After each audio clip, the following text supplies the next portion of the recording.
Good evening, my dears. It really is a good evening. Why? Because we say so. Just call it good. Yeah. How many of you wait for something? Like, I'll wait to see how it turns out. Just call it what you want it to be. We could be the referees of our own life. Make the calls. It's all good. So, I want to welcome you to the What Would Jesus Do? Part 3. 1 and 2 happened last Sunday, and now we're going to close out this story of the man Jesus, who came from Nazareth. He had a mom and a pop. His real name was probably Joshua ben Joseph, because that's Joshua. Jesus is a Jewish name. Ben, son of Joseph. Son of Joseph. He was known as the son of Joseph. And as I go along, we're going to talk about things that might interest you, because one of the things I think, and it's just what I think, I've studied this for a long time, I've come to this conclusion, so I throw it out there. You don't have to believe it, identify with it, or agree with it, but I would like you to think about it. And what I think is that many of the stories told about this human, he actually called himself the Son of Man, which means, Amin, Amin, I am the Son of Man. Verily, verily, I'm just a guy. Just a guy. But the stories that we tell, that were told about him, are also almost, I would call them almost instructions for how we can live as well. So I look, when I'm doing my own personal study, not so much what people said about him after he was gone, but what did he do? Because stories are potent. Now, we may not have the verbiage right, but the stories that are told were told so that the people that followed his way, because he said he had a way. In fact, actually, the first, what we would call Christians, we'd call them Christians. They didn't call themselves Christians. They actually called themselves followers of the way. So what way did he live? And tonight we'll talk about what way did he die? Because you can tell how a person lived by how they die. And not just die, not just like, having your family and friends around you holding you and singing to you and reading scriptures to you and having beautiful music play and incense going on. No. A lot of other stuff was going on besides that. And I'll talk about that tonight. But I'd love for you to consider, how did he do things? How did he respond to what was going on? And could I do the same? Even close. How many of you have ever taken one of those little tests before you take a class or a workshop or a retreat or anything like that? How many of you ever taken one of those tests where they say, on a scale of 1 to 10, how would you rate yourself? Anybody do those rating systems? Yeah. When I read this story, I have to rate myself. Could I have? How would I? On a scale of 1 to 10, how forgiving would I be? On a scale of 1 to 10, how would I bless those who are hurting me? I mean, it's like a test to see, are we moving into our spiritual essence and living from there, or are we still clinging to our own humanity? And what he did was he let go of his humanity so his spirit could show forth. Now, that's my idea. And because you're here, hopefully you'll resonate with that as well. So I encourage you to join in, listen to beautiful music, and ask yourself, if this were my story, how would I be participating? How do I participate if this was my story? Because the thing I think about stories, and I learned this from Gene Houston and Joseph Campbell, a story continues to be told over and over again because there's something in it that our souls need.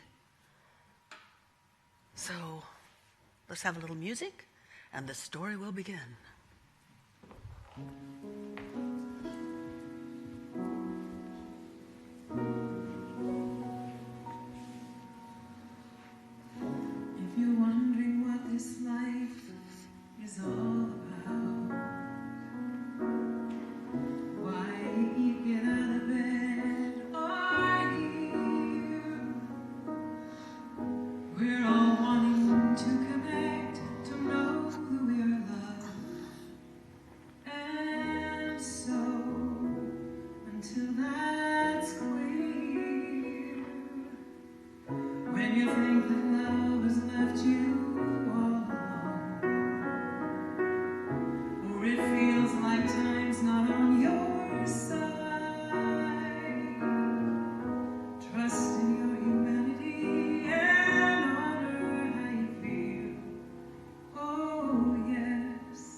doesn't matter what we face, together we will learn how to love and how to forgive.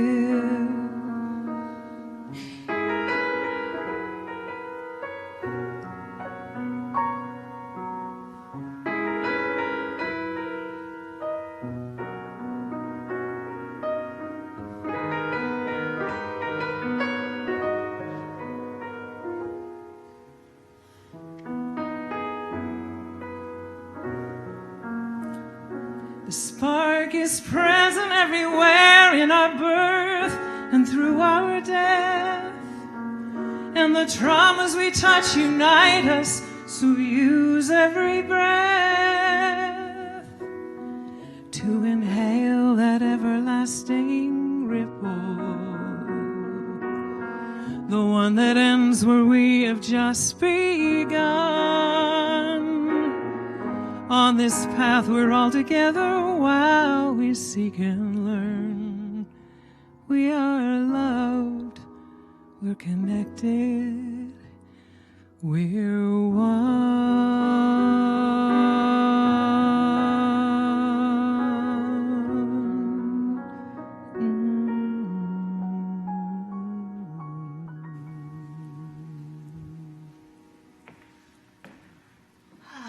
Thank you. Beautiful. Our wonderful Becca Palm. Thank you so much for the lovely music.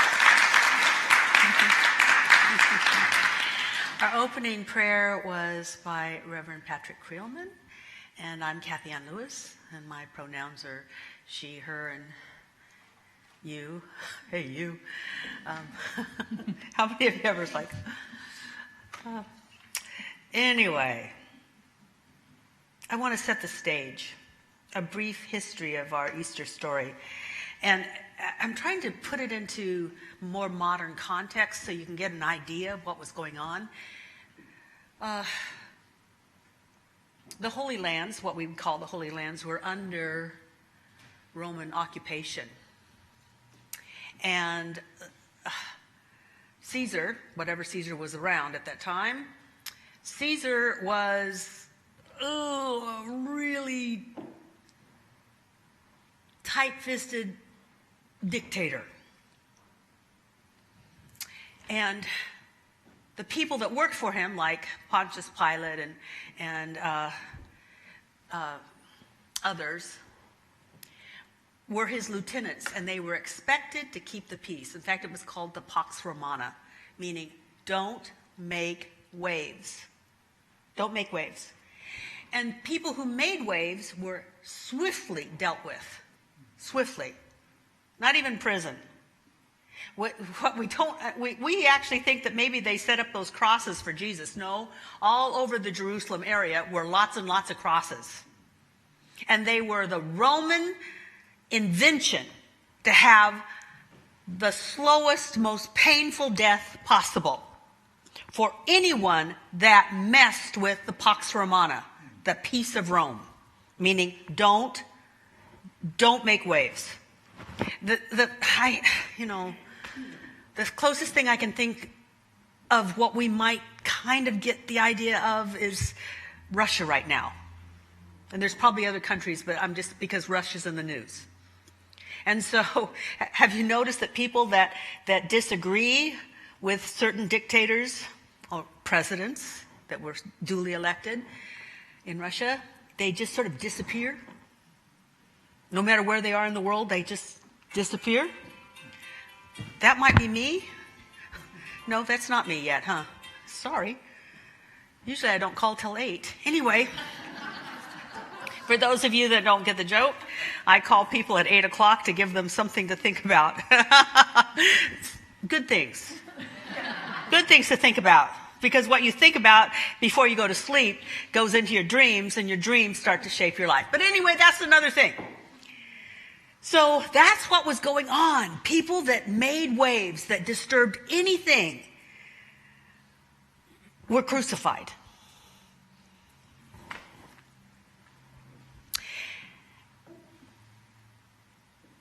And Jesus was making waves by telling people that they could have a relationship with what they called their God, that they didn't have to go to the temple to talk to God. They didn't have to go through the priests. They didn't have to go to the cleansing pools outside the temple.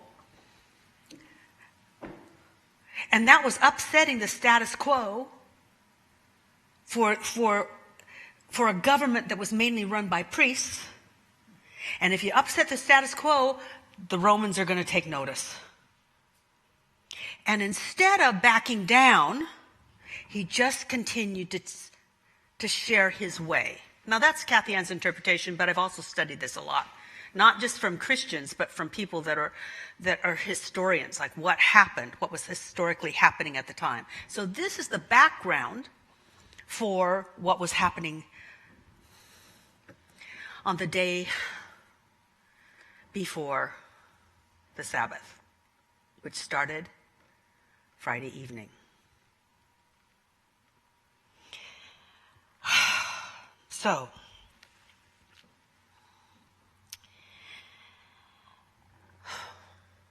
one of the things I love about the story is that people are going to go low in this story.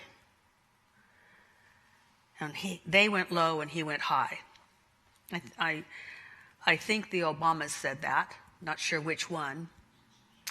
And that's not a political statement, but I've always thought about that. When people go low, can I go high? Oh, no, on a good day.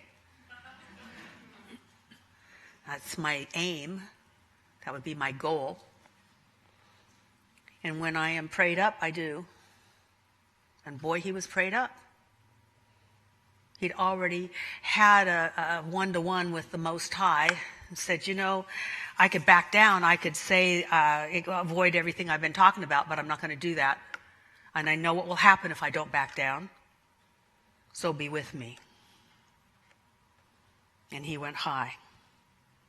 Here are some of the lessons that I've learned by what he did, or at least what was recorded that he did that evening. First of all, he practiced forgiveness.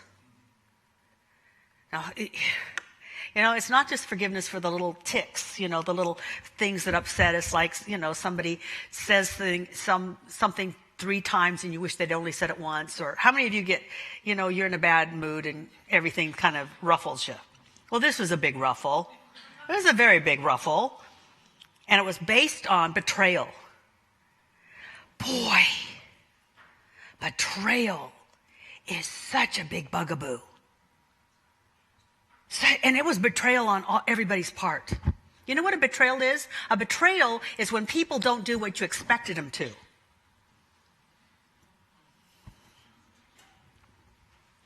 And the people felt betrayed. I mean, he'd been working miracles. He'd been healing people. People were listening to him like he had something to say. They thought they had big plans for him. God's going to make him king. And when he's king, he will have the power to oust the Romans. He wasn't there to oust the Romans. It wasn't his job. But when people wanted it and he didn't do it, they felt betrayed. Why else would they turn against him? Why else would people turn against him so much? Even his own disciples and his own people that he had called, his besties, abandoned him. Well, I don't know him. By the way, the women stayed with him. Wow. Betrayal, betrayal, betrayal. The people felt betrayed, and he was betrayed. But you know what? They went low, he went high.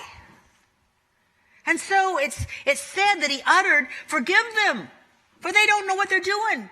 See, when we go how many of you have ever come from such a high place that you watch somebody acting out, but if they knew better, they'd do better? How many of you have been there? Oh, come on. You're alive. You've had a good moment. Come on. Haven't you had a good moment once in a while? Haven't you been to that place where you don't take it personally because you're so prayed up, you know that they're working out their own stuff and you don't take it personally? He was so prayed up, he didn't take it personally. They had high hopes for me. And I have high hopes for me. I'm paraphrasing Jesus. Why not? Everybody else does. But I'm not doing what they expected, and they're disappointed, and they're mad. How many of you, when you've been disappointed, when you're disappointed, doesn't that really trigger a lot of anger? And he knew that. Forgive them. They don't know what they do.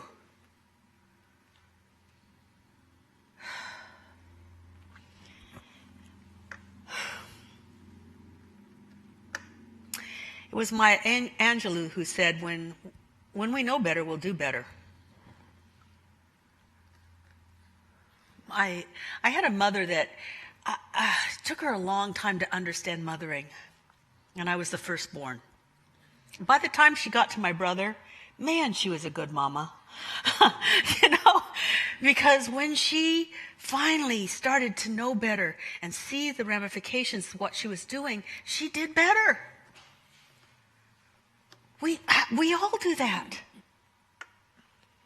And so to see that they don't know what they're doing. So that forgiveness is so universal, because this is a universal story. It also means that we can let ourselves off the hook. Because I don't know about you, but I've done things that I wish I hadn't done. But when I knew better, I didn't want to go there anymore. This is a really an important message, probably the most important message. So in this time where we're all gathered together, and you don't have to say anything, but in your heart of hearts, if the Holy Spirit were going to speak to you, who is it time to just forgive? Who is it time for you to get? What time? Who is it time for you to forgive? And see if there's something within you, because Jesus knew himself as one with God, and Ernest Holmes defines that as the Christ. The Christ is when we know we're one with God. So that Christ is within you. And see if you can't hear that Christ saying, just forgive them. They don't know what they're doing. They didn't know what they were doing. And see if that makes a difference in the way you're feeling or reacting to things. How does it feel to be a forgiving person? The next thing he said is, he said to one of the thieves that was, I don't know what side he was on, but the thief is saying, I've done really bad things and you haven't done anything bad. And Jesus said, according to the story, well, today you'll be with me in paradise. We're both going to die and we'll both be in paradise today. Now, what's that say? Wow. What that says is heaven is not earned. We got to let that paradigm go. That whole thing about earning some place in heaven, either present or future,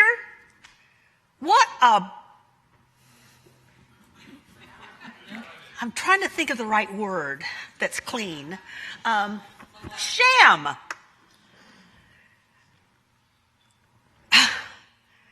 That thief didn't have to do anything. What we go to is, when we lay this body down, is we get to experience oneness again. And then we might play the game again. I don't know. I'm not sure what happens after that.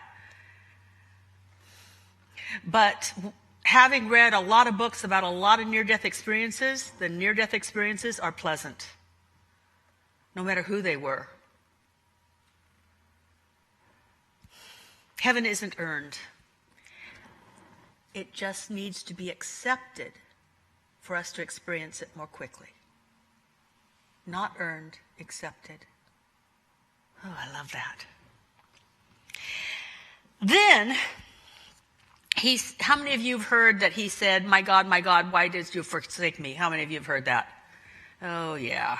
I even heard, yes, because God is so good, it can't behold iniquity, and so it couldn't even look at his own son. Oh, come on, what a bunch of bunk. Actually, it was a misinterpretation.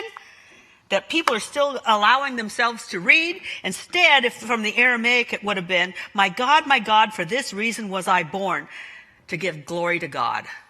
Come on. To God be the glory even in this. To God be the glory even in this. Grace, the free givingness of God. Now, I want to say a little bit about this and why that interpretation might have been perpetuated.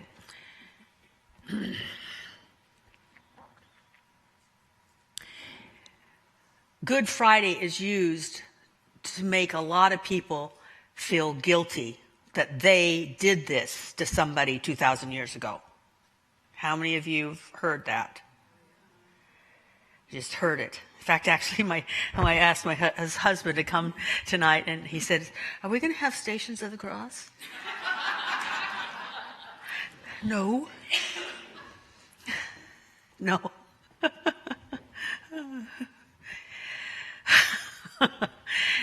And it's okay. It works for people. If it works for people, that's great. But I want to give an alternative.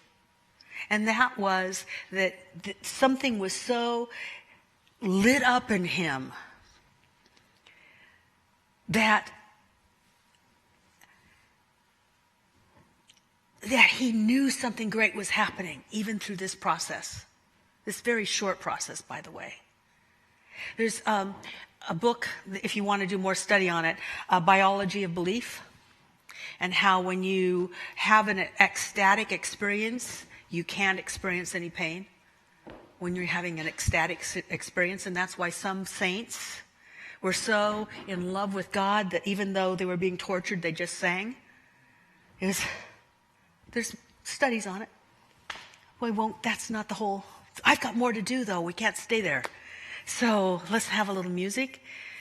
And what if, no matter what you're going through, whether it's in your relationship, your finances, your health, the neighbor,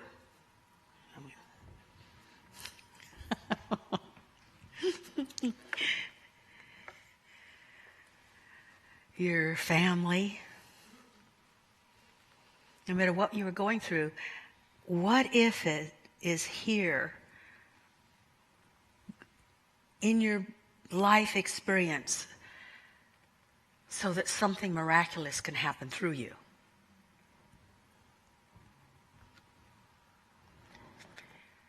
And I say that because I do not believe that Jesus was an exception. Like Ernest Holmes, I believe he was an example. So, to God be the glory. We've got a song.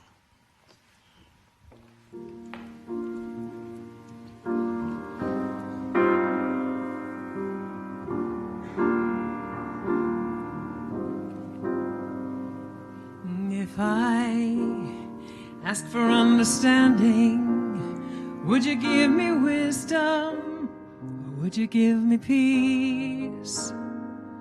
If I ask for a vision, would you show the forest, or would you show the trees?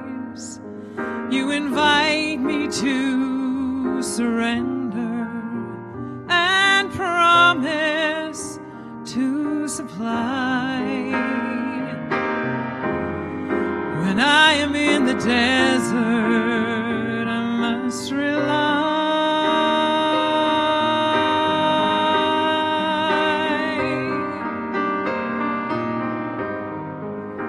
If I ask for directions, would you show me landmarks, or would you drive? If I am caught in indecision, would you give me insight, or would you give me time? You invite me to surrender and promise to supply. When I am in the desert, I must rely.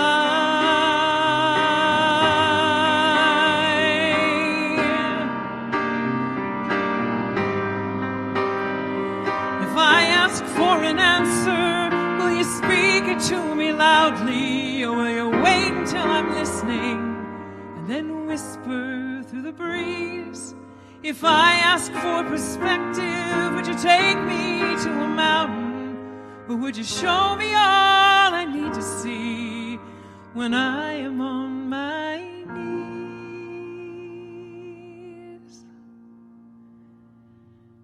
You invite me to surrender and promise to supply. When I am in the desert, I must rely. I must rely.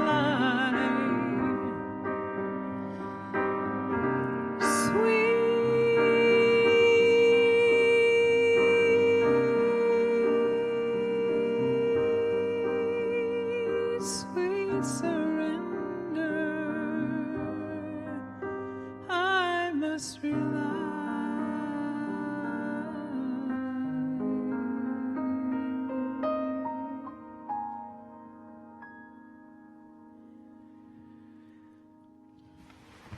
Wow.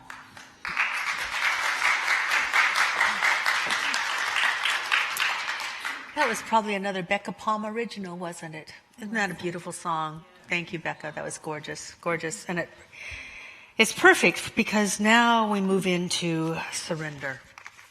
We move into a shift out of suffering. The end of suffering. Jesus, this is a miracle. So I told you that crucifixion was invented by the Romans to be the longest, most painful way of death that they could think of. People, they'd give them just enough water so they stay awake for a while, being hung. I mean, just think of it, until finally they just gave up. But it would often take weeks.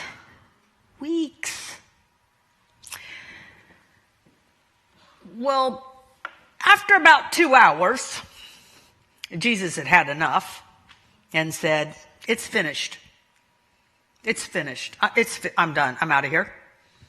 I'm done. This is enough. Enough is enough." And he died. And the reason that they pierced his heart with a spear, or pierced his side with a spear, is because that was like, nobody dies that fast. No, they thought it was impossible. He had to be faking it. Anyway, there is a lesson in this. See, one of the Buddhist teachings, and I'm paraphrasing Kathianne style, is pain will happen, upset will happen. We're going to stub our toe. People are not going to like us. We're going to have financial issues. Stuff will happen. I said stuff will happen, right? Stuff is going to happen. But according to Buddhism, suffering is optional. Suffering is when you just hold on. How many of you know, looking at your past, that you held on to things longer than you needed to? You ruminated about it a little bit longer than you needed to. You recalled it more and more times, even though you probably didn't need to. It's not happening in the present moment, but you go back and you think about it again. Anybody do that? So this lesson is for us. This lesson is, you get to say when you're done with that, I'm done with carrying this forward. I'm done with carrying it. Now, if you want to, there's a little game we can play to just see how strong you are. This is the thing I've loved about this particular service, is that we're going to suffer together for those that want to. You need to spread out if you choose to. If you choose to, it's kind of good to get an experience of suffering. So you would stand up if you want to. If you don't want to, don't have to. And then you're going to put your arms out. Oh, come on. And this represents what you deal with and how strong you are to just keep on keeping on. I can do this. I'm just going to keep on keeping on. You know, it was a big deal. It was a big deal. I'm not letting this thing go. In fact, I can't wait to tell somebody new about it. You know, I want to talk about this a little more. Actually, I'm going to think about it because, boy, it really revs my engines. Now, notice that when you first took it on, it wasn't so hard. But how many of you are starting to feel like your arms are saying, you know, we could go down any time. It would be really nice to go down. No, I'm strong. I can do this. I can really do this. How many of your hands are starting to lose the blood in them? You know, the fingers are starting. But no. Now, I want you to think of what you hold, what you speak about in your mind, and maybe to others. What is it that you're not willing to let go? Because you know what? It hurt. And I really, this was too big a deal. I'm not letting it go. This is the thing. And now if and when your arms finally feel heavy enough and you want to have some relief, when your arms go down, you're making a commitment and your body is acknowledging it that I'm not going to suffer over this anymore. Whatever the thing is, when you come down, the suffering on that condition is over. And I just don't want to be, and I love it. Bernie's going to hold on for just a little while longer, you know, because you can. How many of you's like, oh yeah, but I can still, I'm not totally dead yet. I can do this. And when you put your arms down, the suffering on that condition is done. And you may be seated.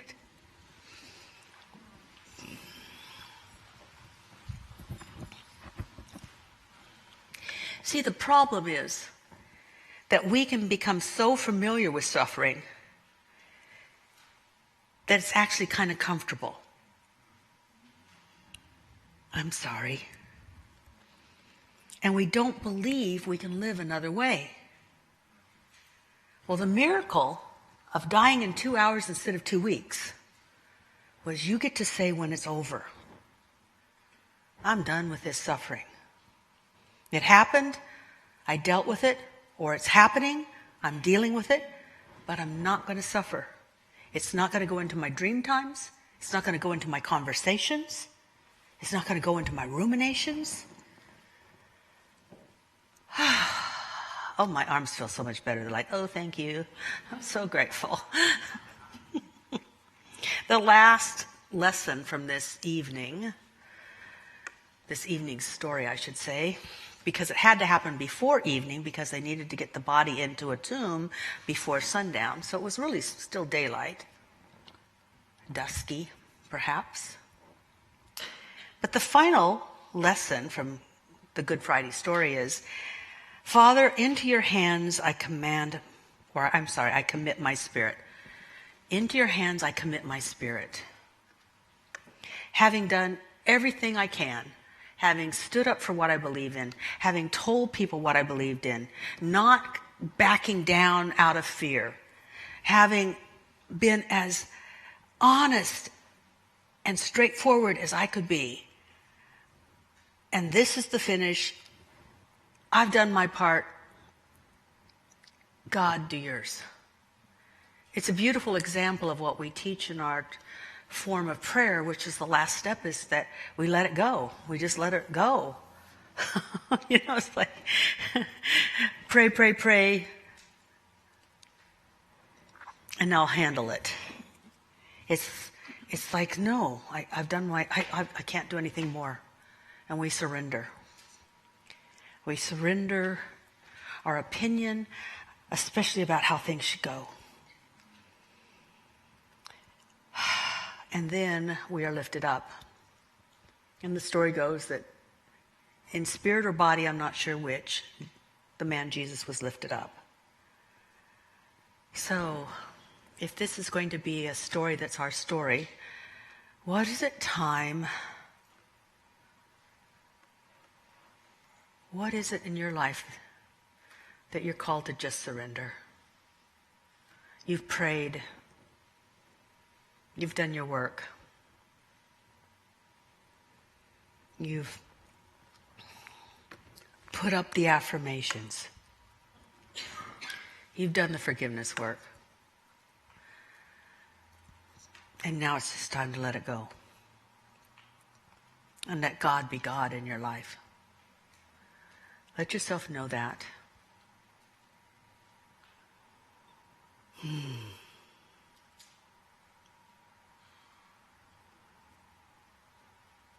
And in your heart of hearts, pray something like this.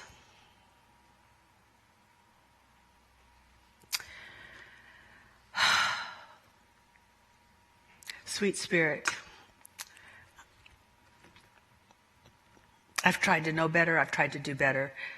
I've known better, I've done better. I've progressed, I've worked on myself.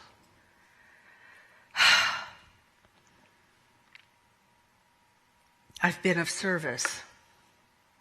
I've been kind. I've let the past go. Most of the time. I've been positive.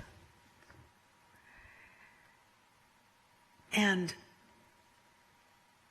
I've only come so far. So now I just surrender and I let something beautiful happen in me, as me, and through me. And I will watch with glad anticipation, knowing that my spirit has a greater idea for my life than I do.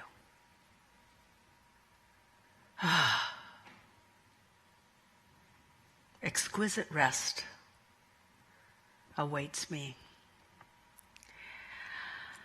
And excitement for the future is mine. And so it is. Thank you.